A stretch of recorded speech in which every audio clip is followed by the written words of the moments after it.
আমন্ত্রণ দীপ্ত সংবাদে, সাথে আছি আমি তারান্নুম জুথি। শুরুতেই জানাবো সংবাদ শিরোনাম।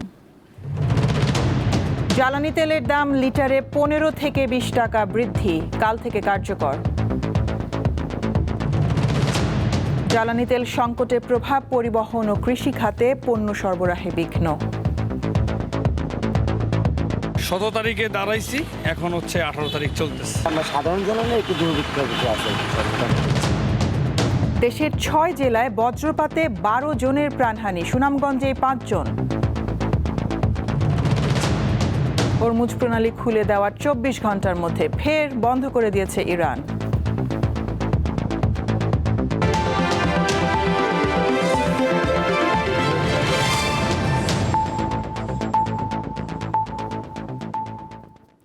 সব ধরনের জ্বালানি তেলের দাম লিটারে 15 থেকে 20 টাকা পর্যন্ত বাড়িয়েছে বাংলাদেশ সরকার। কাল থেকে নতুন দাম কার্যকর হবে। নতুন দর অনুযায়ী ডিজেল 100 টাকা থেকে বেড়ে 115 টাকা করা হয়েছে, কেরোসিন 112 টাকা থেকে বেড়ে 130 টাকা করা হয়েছে, অকটেন 120 টাকা থেকে বেড়ে 140 টাকা করা হলো, আর পেট্রোল 116 টাকা থেকে বেড়ে হয়েছে 135 টাকা। বিশ্ববাজারে জ্বালানি তেলের দাম বৃদ্ধির ধারাবাহিকতায় দেশে ভোক্তা পর্যায়ে সব ধরনের জ্বালানি তেলের নতুন মূল্য নির্ধারণ করল সরকার। ইরানে যুক্তরাষ্ট্র ও ইসরায়েলের যৌথ হামলার পর জ্বালানি তেলের বৈশ্বিক বাজার অস্থির হয়ে ওঠে, বাংলাদেশেও এর প্রভাব পড়েছে।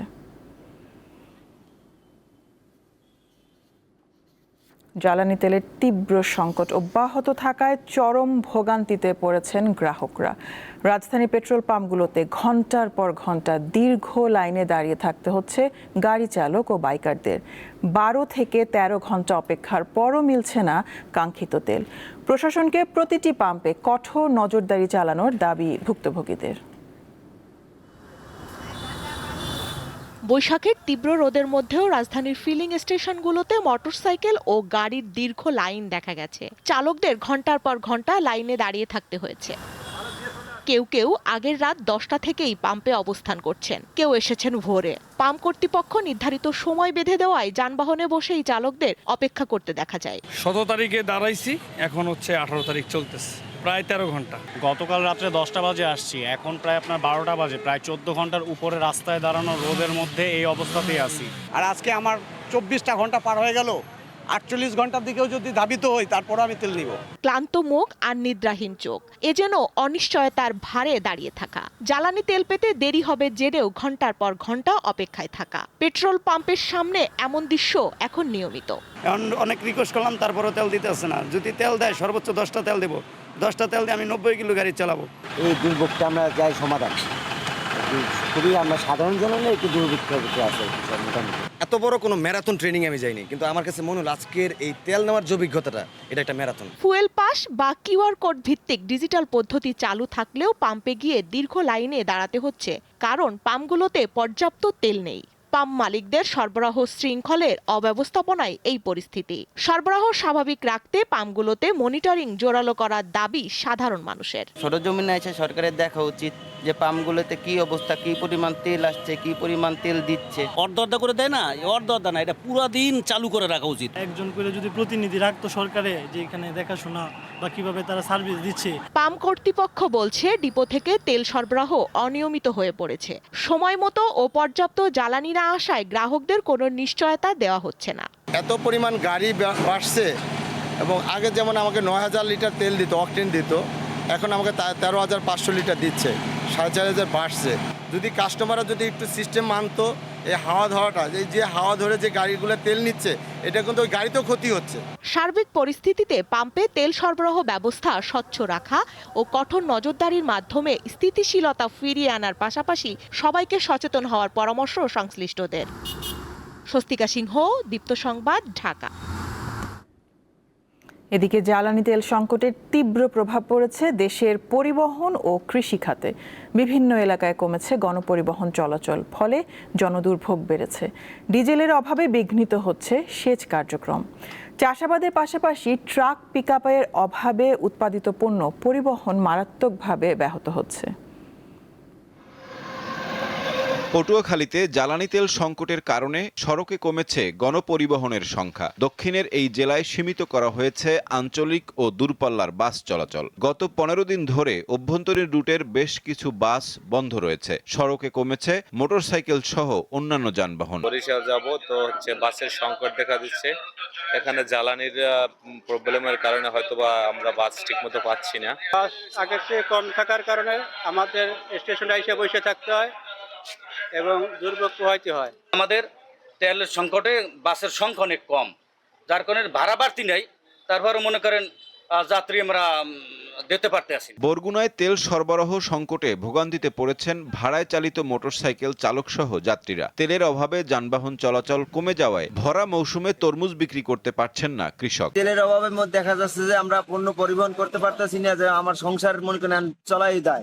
কাঁচা মাল আমরা লোড করে যাব, আমাদের জন্য খুব সংকট করে যাচ্ছে। লস হয়ে যায়, বাড়ি অনেক লস হয়ে যায়, তাহলে তরমুজ নষ্ট হয়ে যায়। নওগাঁয় মোটরসাইকেল সহ পেট্রোল, অকটেন ও ডিজেল চালিত অনেক যানবাহন চলাচল বন্ধ হয়ে গেছে। সেচ পাম্প, জেনারেটর চালানো ও অন্যান্য জরুরি কাজের জন্য চাহিদা মাফিক ডিজেল পাচ্ছেন না গ্রাহকরা। আমার ধান পুরে শেষ, পানি বাগুরে তাল পাচ্ছে না, মিশিং চলছে না, পানি দেওয়া পাচ্ছে না, জমি কিভাবে আবাদ করব। ডিজেল পাওয়া যাচ্ছে না, আমরা ধান লাগাচ্ছি, ধানের সমস্যা, এখন পানি না দিলে ধানের কি অবস্থা হবে। গাইবান্ধায় মোটরসাইকেল শোরুমগুলোতে বেচা কেনায় বড় ধরনের ধস নেমেছে। চলতি মৌসুমে ক্রেতাশূন্য হয়ে পড়েছে শোরুমগুলো। বিক্রি কমেছে 50 থেকে 70% পর্যন্ত। আমরা কোনো মোটরসাইকেল বিক্রি করতে পারতেছি না। যারা কাস্টমার তাদের হাতে টাকা আছে কিন্তু তারা কিনতেছে না। এই একমাত্র জ্বালানি তেলের সংকটে তারা কিনতেছে না। এই ঈদের পরে আমাদের কোনো সেলই নাই। রাজবাড়ীতে ভোররাত থেকেই ডিজেল ও পেট্রোলের জন্য শত শত মোটরসাইকেল আর ট্রাকের দীর্ঘ সারি দেখা যায়। জেলার 5 উপজেলায় একই চিত্র। তবে রাজবাড়ীতে কাঁচামালবাহী ট্রাক ও জরুরি সেবার যানবাহনগুলোকে অগ্রাধিকার দেওয়া হচ্ছে। সাইফুর রহমান শিশির, দীপ্ত, বার্তাকক্ষ। দেশের 6 জেলায় আজ বজ্রপাতে 12 জন প্রাণ হারিয়েছেন। এর মধ্যে সুনামগঞ্জেই 5 জন। বাকিরা রংপুর, ময়মনসিংহ, নেত্রকোনা, হবিগঞ্জ ও কিশোরগঞ্জের বাসিন্দা। নিহত ব্যক্তিরা বজ্রপাতের সময় উন্মুক্ত স্থানে অবস্থান করছিলেন। আহত হয়েছেন বেশ কয়েকজন। শনিবার দুপুরে আকস্মিক ঝড় বৃষ্টির কবলে পড়ে সুনামগঞ্জ জেলা। ঘটে বজ্রপাত। হাওর এলাকায় মুহূর্তে প্রাণ হারান 5 জন। তাদের 2 জন ধর্মপাশা উপজেলার, একজন তাহিরপুরের, একজন জামালগঞ্জের ও একজন দিরাই উপজেলার। এ সময় আহত হয়েছেন আরও 4 জন। তারা সবাই ঘরের বাইরে অবস্থান করছিলেন। একই দিনে রংপুর মিঠাপুকুরে বজ্রপাতে 2 কৃষকের প্রাণ গেছে। আহত হয়েছে কয়েকজন। মিঠাপুকুর থানার ভারপ্রাপ্ত কর্মকর্তা নুরুজ্জামান জানান, আহতদের মধ্যে 5 জন হাসপাতালে চিকিৎসা নিচ্ছেন। ময়মনসিংহে বজ্রপাতের শিকার হয়ে 2 জন প্রাণ হারিয়েছেন। তাদের একজন গৌরীপুর উপজেলার কোনাপাড়া গ্রামের এবং অন্যজন গফরগাঁও উপজেলার ধারাইগাঁও গ্রামের বাসিন্দা। নেত্রকোনার আটাপাড়া উপজেলার হাওরে গরুর জন্য ঘাস কাটতে গিয়ে বজ্রপাতের শিকার হন একজন কৃষক। ঘটনাস্থলেই তার মৃত্যু হয় বলে জানিয়েছেন স্থানীয়রা। কিশোরগঞ্জের করিমগঞ্জে ধান কাটতে গিয়ে এক কৃষক বজ্রপাতের কবলে পড়েন। সেখানেই তার মৃত্যু হয়েছে বলে নিশ্চিত করেছে স্থানীয় প্রশাসন। আমরা তথ্য পেয়েছি জয়কা ইউনিয়নে একজন ধান কাটতে গিয়ে বজ্রপাতে মৃত্যুবরণ করেছে। হবিগঞ্জেও বজ্রপাতের ঘটনা ঘটেছে। দুপুরে নবীগঞ্জ হাওরে ধান কাটতে গিয়ে প্রাণ হারান এক কৃষক। সঞ্জিতা স্নিগ্ধা, দীপ্ত, বার্তাকক্ষ। দ্রুত বর্ধনশীল গাছ লাগানো এবং বজ্রপাত নিরোধক প্রযুক্তি লাইটনিং অ্যারেস্টার স্থাপনের মাধ্যমে বজ্রপাতে প্রাণহানির সংখ্যা কমানো যেতে পারে বলে মত দিয়েছেন প্রাকৃতিক দুর্যোগ গবেষক গওহার নঈম ওয়ারা। আজ দীপ্ত টিভিকে তিনি কথা বলেন। বজ্রপাত কতগুলো স্পেসিফিক জায়গায় বেশি হয়, যেমন হাওড় এলাকায়। এর কারণ হচ্ছে ওখানে গাছপালা কম, এবং আগে যে গাছপালা ছিল, আমাদের হাওড়ের মধ্যে প্রচুর গাছ ছিল একসময়, করচ বন ইত্যাদি ছিল, সেগুলো আমরা নষ্ট করে ফেলেছি, আমরা জ্বালানি হিসেবে ব্যবহার করেছি এবং এটাগুলো রিপ্লেস করা হয় নাই। সরকারকে আসলে এটাকে একটা এলাকা ভিত্তি করে কোনো যে সমস্ত এলাকায় বেশি হচ্ছে সেখানে কিছু ক্রাশ প্রোগ্রাম নিতে হবে এবং স্থানীয় সরকারকে ইনভলভ করে এগুলা নিতে হবে। এবং তার মধ্যে হতে পারে লাইটিনিং অ্যারেস্টার লাগানো, হতে পারে আমরা গাছ লাগাবো প্রচুর, এবং গাছ লাগানোর চাইতে গাছগুলো সংরক্ষণ করবো। আমাদের দেশে বৃক্ষরোপণ হয় কিন্তু বৃক্ষ সংরক্ষণের কোনো ব্যবস্থা নাই। বড় বড় গাছ যেন কেউ আর না কাটতে পারে, এ ব্যাপারে সরকারের কিছু নীতিমালা আছে কিন্তু এগুলোর প্রয়োগ নাই। এগুলো আমাদের স্থানীয় সরকারকে এগুলো প্রয়োগ করতে হবে। বড় গাছ আর কাটা যাবে না এবং আমাদেরকে মানুষকে রক্ষা করার জন্য লাইটিনিং অ্যারেস্টার রাখতে হবে এবং আমাদের যে সমস্ত কমিউনিটি হেলথ ক্লিনিক গুলো আছে সেখানে বজ্রপাতে আহত ব্যক্তিদের চিকিৎসার একটা ব্যবস্থা এবং সেই ব্যাপারে একটা প্রোটোকল গড়ে তুলতে হবে এবং এগুলো রিভিউ করতে হবে প্রত্যেক বছরে যে আমাদের যে ব্যবস্থাগুলো নিয়েছিলাম সেগুলো কোনো কাজ করছে কিনা। এটা আমাদের কর্মসূচির ভিতরে আনতে হবে। এটা আমাদের একটা বার্ষিক কর্মসূচি, বার্ষিক বাজেটের একটা অংশ হতে পারে এবং পরে মূল্যায়নের একটা ব্যবস্থা রাখতে হবে। হামের উপসর্গ নিয়ে গত 24 ঘন্টায় আরও 4 শিশুর মৃত্যু হয়েছে। এ সময় হাসপাতালে ভর্তি হয়েছে 942 রোগী। আজ স্বাস্থ্য অধিদপ্তরের বিজ্ঞপ্তিতে এই তথ্য জানানো হয়। এতে বলা হয় শনিবার সকাল 8টা পর্যন্ত আগের 24 ঘন্টায় 86 রোগীর শরীরে নিশ্চিত হাম শনাক্ত হয়েছে। দেশে 15 মার্চ থেকে এখন পর্যন্ত হামে 37 রোগী মারা গেছে, আর হামের উপসর্গে মৃতের সংখ্যা 178। এরই মধ্যে দেশের 61 জেলায় হাম ছড়িয়েছে। এই রোগে আক্রান্ত শিশুদের শতকরা 83% বয়স 5 বছরের নিচে।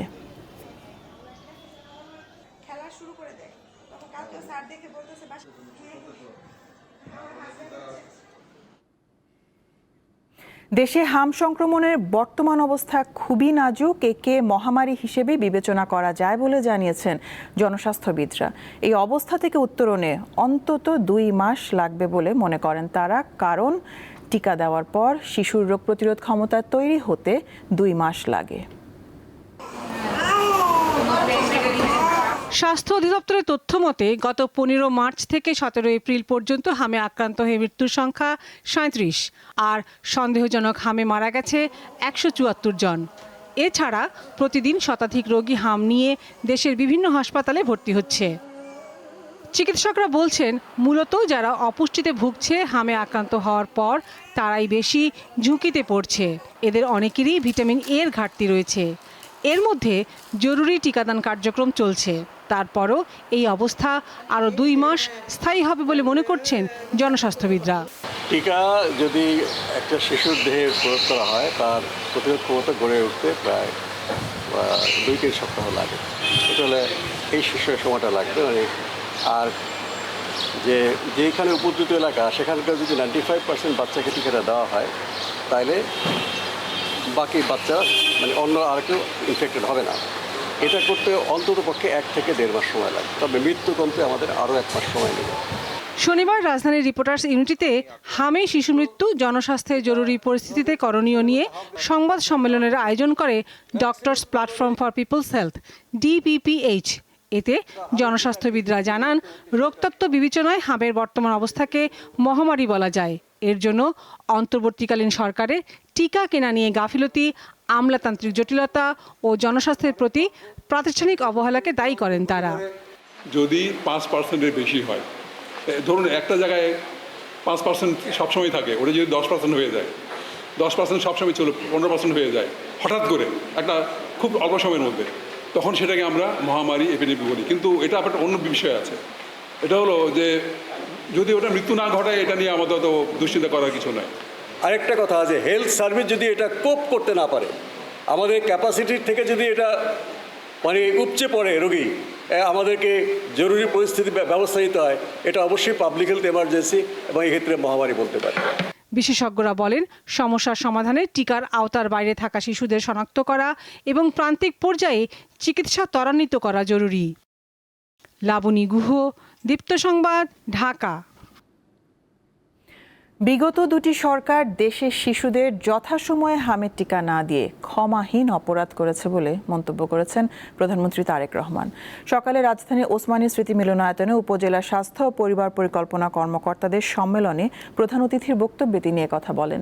মাঠ পর্যায়ে স্বাস্থ্যসেবা জনগণের দোরগোড়ায় পৌঁছে দিতে উপজেলা স্বাস্থ্য কর্মকর্তাদের কার্যক্রম আরও যুগোপযোগী করা এবং সরকারের নতুন নির্দেশনাগুলো তৃণমূল পর্যায়ে পৌঁছে দেওয়ার লক্ষ্যে এই সম্মেলনের আয়োজন করা হয়। হামে মারা যাওয়া শিশুদের পরিবারের প্রতি সমবেদনা জানিয়ে প্রধানমন্ত্রী বলেন, বিগত দুটি সরকার যথাসময়ে হামের টিকা না দিয়ে ক্ষমাহীন অপরাধ করেছে। বর্তমান সরকারের চেষ্টায় হামের ভয়াবহ পরিস্থিতি অনেকটা রোধ করা গেছে, সামনের দিকে আরও উন্নতি হবে।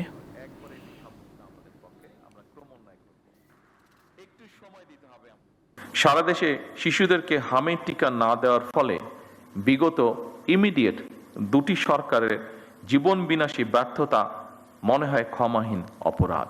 ভবিষ্যতে আর কখনোই যাতে এই ধরনের ঘটনার পুনরাবৃত্তি না হয়, বর্তমান সরকার সারা দেশে জরুরি ভিত্তিতে হামের টিকা দিয়ে তড়িৎ ব্যবস্থা নেওয়ায় আল্লাহর রহমতে পরিস্থিতি অবনতি কিছুটা রোধ করা সম্ভব হয়েছে এবং আমরা দৃঢ়ভাবে বিশ্বাস করি আপনাদের ঐকান্তিক প্রচেষ্টার ফলে এটিকে আমরা রোধ করে নিয়ে আসতে সক্ষম হব ইনশাআল্লাহ।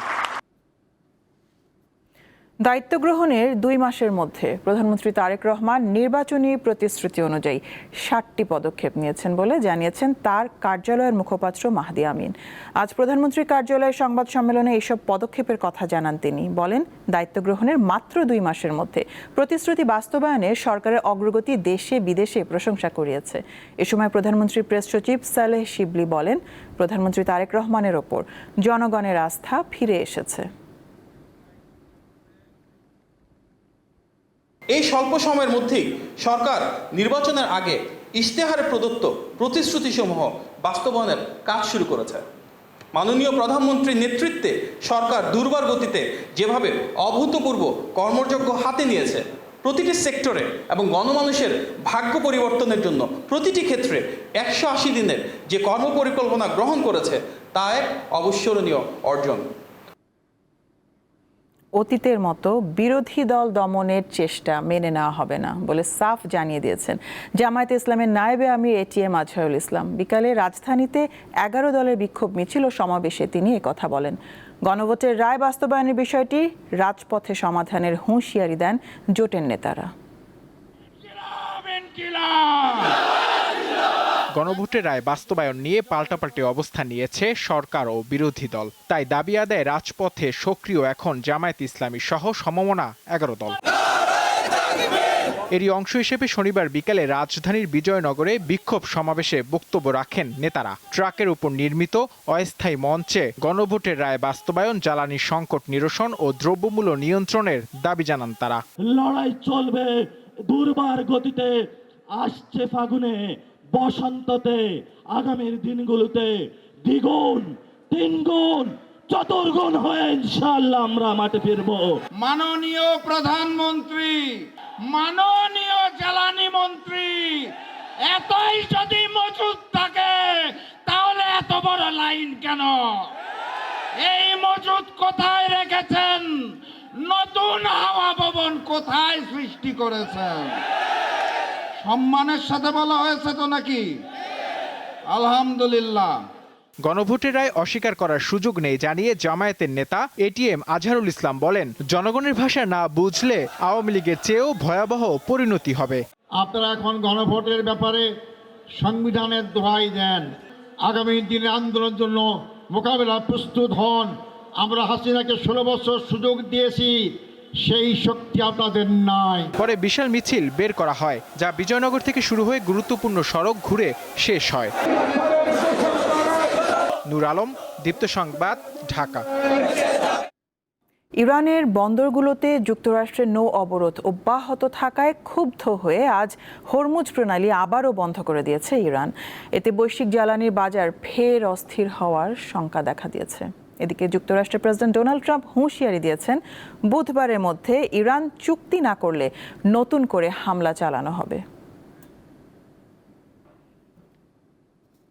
10 দিনের যুদ্ধবিরতি কার্যকরের পর শুক্রবার বিশ্বের কৌশলগত গুরুত্বপূর্ণ জ্বালানি রুট হরমুজ প্রণালী খুলে দেয় ইরান। এমন ঘোষণায় বৈশ্বিক তেলের বাজারে স্বস্তি নেমে আসে, কমতে শুরু করে তেলের দাম। তবে এই স্বস্তি 24 ঘন্টাও স্থায়ী হয়নি। শনিবার ফের এই প্রণালী নিজেদের নিয়ন্ত্রণে নেওয়ার ঘোষণা দিয়েছে ইরানের বিপ্লবী গার্ড বাহিনী। এক বিবৃতিতে জানানো হয়, যুক্তরাষ্ট্র যতক্ষণ পর্যন্ত ইরানের বন্দর থেকে অবরোধ তুলে না নেবে ততক্ষণ হরমুজ প্রণালী বন্ধ থাকবে। এই অবরোধকে জলদস্যুতা হিসেবে আখ্যা দিয়েছে তেহরান। হরমুজ প্রণালী আবার বন্ধ করার ঘোষণার পর ওই পথ দিয়ে যাওয়ার সময় একটি তেলবাহী ট্যাঙ্কারে ইরানের বিপ্লবী গার্ড বাহিনী গানবোট থেকে গুলি চালিয়েছে বলে অভিযোগ উঠেছে। তবে এই ঘটনায় জাহাজ ও নাবিকদের কোনো ক্ষতি হয়নি। হরমুজ প্রণালী পুরোপুরি খুলে দেওয়ার পর যুক্তরাষ্ট্রের প্রেসিডেন্ট ডোনাল্ড ট্রাম্প জানান, ইরানের সাথে পরমাণু কর্মসূচি নিয়ে চুক্তিতে না পৌঁছানো পর্যন্ত তেহরানের ওপর নৌ অবরোধ বহাল থাকবে। এদিকে বুধবারের মধ্যে তেহরানের সাথে দীর্ঘমেয়াদী কোনো চুক্তি না হলে ইরানে নতুন করে হামলা চালানোর ঘোষণা দিয়েছেন ডোনাল্ড ট্রাম্প। অবশ্য ইরান ও যুক্তরাষ্ট্রের মধ্যে দ্বিতীয় দফায় শান্তি আলোচনা আয়োজনের চেষ্টা চালিয়ে যাচ্ছে পাকিস্তান। এরই মধ্যে আন্তর্জাতিক গণমাধ্যমে খবর এসেছে সোমবার ইসলামাবাদে এই বৈঠক হতে পারে। অপরদিকে যুদ্ধবিরতির কয়েক ঘন্টা পর লেবাননের দক্ষিণাঞ্চলে হামলার কথা স্বীকার করেছে ইসরায়েল। দেশটির সামরিক বাহিনী জানায়, কিছু সশস্ত্র যোদ্ধাদের অগ্রসর হতে দেখে ইসরায়েলি বাহিনী তাদের উপর হামলা চালায়। অন্যদিকে শনিবার সকালে লেবাননে জাতিসংঘ শান্তিরক্ষা মিশনে নিয়োজিত ফরাসি কন্টিনজেন্টের উপর হামলার ঘটনা ঘটেছে। এতে এক ফরাসি সেনা নিহত এবং 3 জন আহত হয়েছে। এই হামলার জন্য হিজবুল্লাহকে দায়ী করেছেন ফরাসি প্রেসিডেন্ট ইমানুয়েল ম্যাক্রন। আশরাফ শুভ, দীপ্ত, বার্তাকক্ষ। হরমুজ প্রণালীতে প্রবেশ করে আবারও বাধার মুখে পড়েছে বাংলাদেশ শিপিং কর্পোরেশনের জাহাজ বাংলার জয়যাত্রা। ইরানের নৌবাহিনী ওই জলপথ থেকে জাহাজটিকে ফেরত পাঠিয়েছে। বাংলার জয়যাত্রা ক্যাপ্টেন শুক্রবার রাতে বাংলাদেশের গণমাধ্যমকে এই তথ্য জানান। তিনি বলেন, বাংলাদেশ সময় শুক্রবার রাত 12:30টার দিকে জাহাজটি হরমুজ অতিক্রম করতে চাইলে ইরানের নৌবাহিনী বাধা এবং ফেরত যাওয়ার নির্দেশ দেয়। জাহাজটি বেশ কিছুক্ষণ প্রণালীতে অবস্থান করে অনুমতির অপেক্ষায় থাকলেও শেষ পর্যন্ত ছাড়পত্র না মেলায় পুনরায় আরব আমিরাতের মিনাসাকার বন্দরে ফেরার জন্য রওনা দেয়। 31 জন নাবিক নিয়ে চলা জাহাজটি মধ্যপ্রাচ্যের উত্তেজনার কারণে প্রায় 40 দিন ধরে ওই অঞ্চলে অবস্থান করছে। এর আগে যুক্তরাষ্ট্র ঘোষিত যুদ্ধবিরতির মধ্যে 10 এপ্রিল বাংলার জয়যাত্রা হরমুজ প্রণালীতে পৌঁছালেও অতিক্রমের অনুমতি মেলেনি।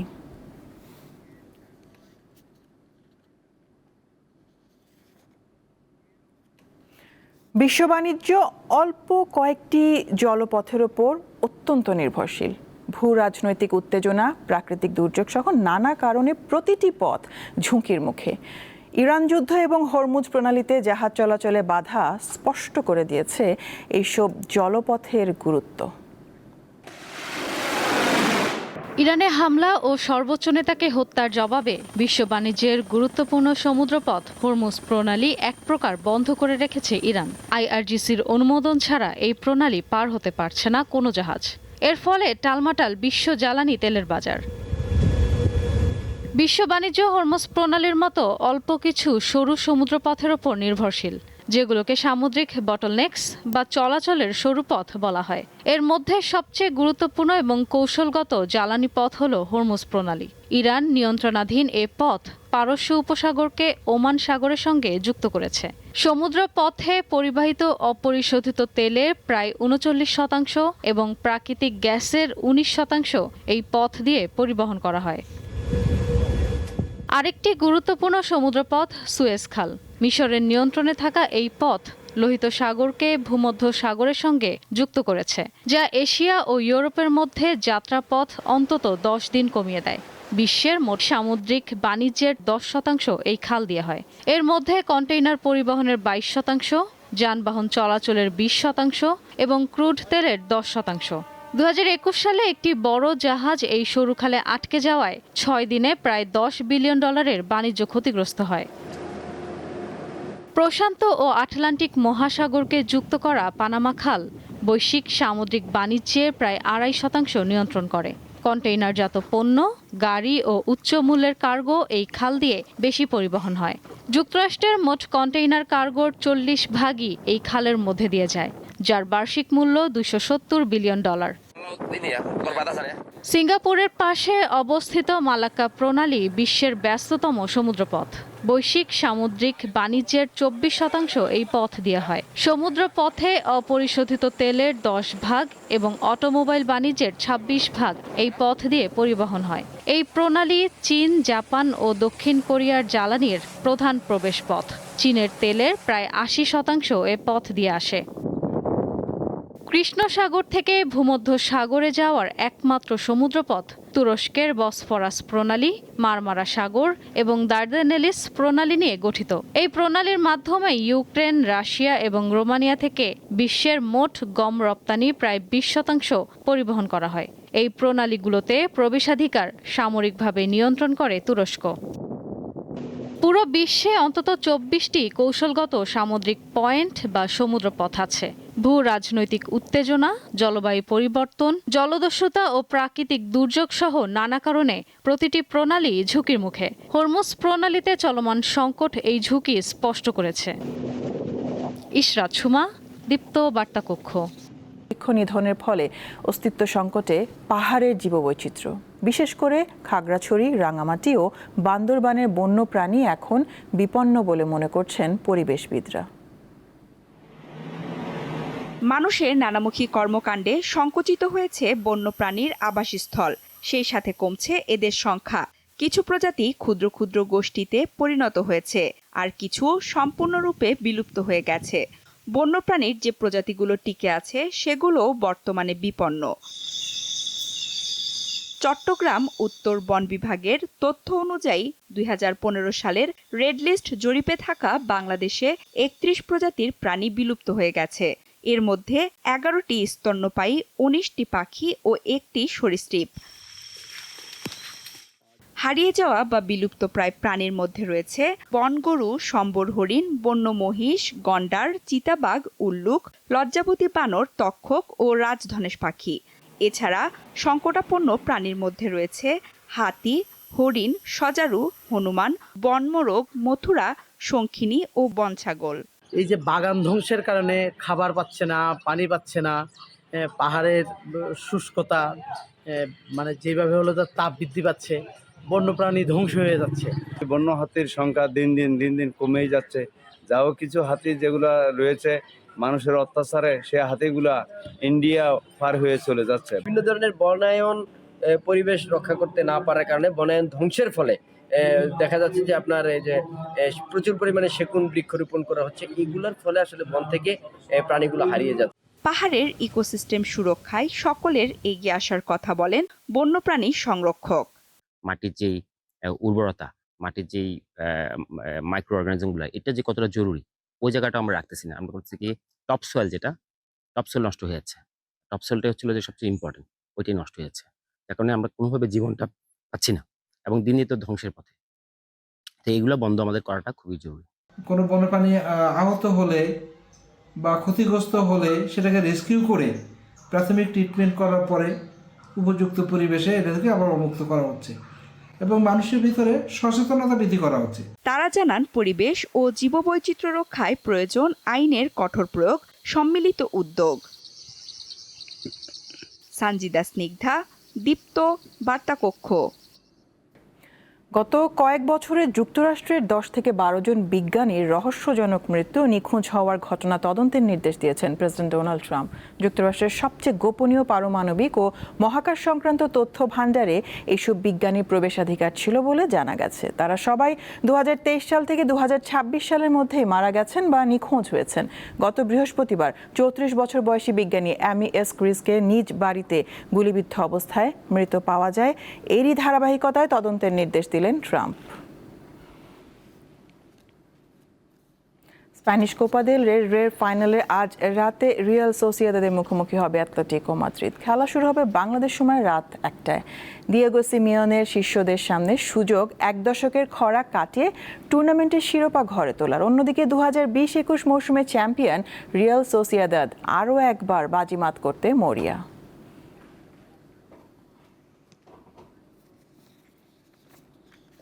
শেষ করব দীপ্ত সংবাদ, শিরোনামগুলো জানাবো আরও একবার। জ্বালানি তেলের দাম লিটারে 15 থেকে 20 টাকা বৃদ্ধি কাল থেকে কার্যকর।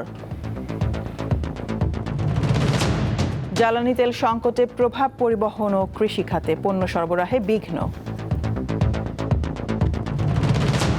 দেশের 6 জেলায় বজ্রপাতে 12 জনের প্রাণহানি, সুনামগঞ্জেই 5 জন। হরমুজ প্রণালী খুলে দেওয়ার 24 ঘন্টার মধ্যে ফের বন্ধ করে দিয়েছে ইরান।